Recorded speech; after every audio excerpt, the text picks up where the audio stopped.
Good morning. We have our stories for the third week of May. So the first story this week are three energy superpowers, Equinor, Shell, and Total, have agreed on a nearly $700 million plan to develop the world's first carbon capture and storage network off of Norway.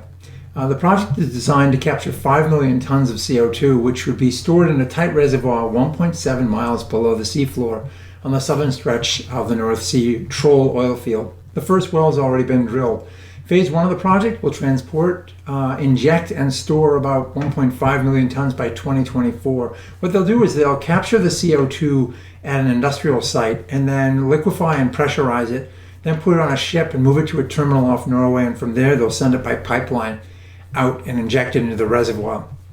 It's one more option for dealing with our carbon challenge. You've got to either take the carbon out up front, i.e. with renewables, green hydrogen, or you got to take it out on the backside. One way or another, we got to deal with the carbon issue. For difficult industries, carbon capture and storage may be the way to go, at least for now. Second story, Hawaiian Electric is planning to purchase 460 megawatts of solar power and almost 3 gigawatt hours of storage. This plan includes 16 projects on the three islands of Oahu, Maui, and Hawaii, and starts in 2022. It will boost HECO's total solar by over 50% and get the utility to 40% carbon-free by 2030.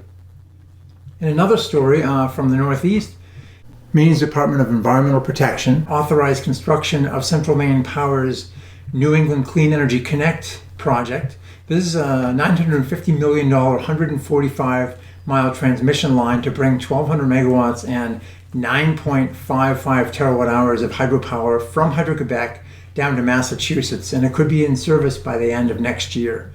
Some environmental groups claim it's important in fighting climate change in New England, but the crux is this. Either the lines create additionality, that is new hydro projects, which would feed New England and Massachusetts in particular, or they don't, and they substitute for non-firm imports that have already been taking place.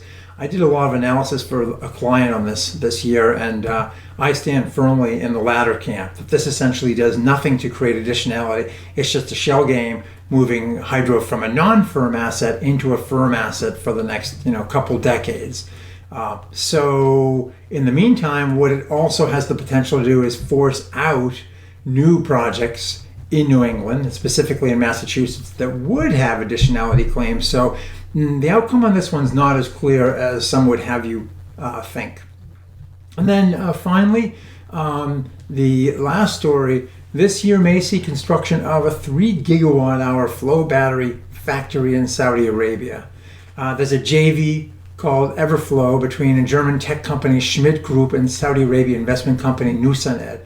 The facility site's already been identified and they intend to break ground this year.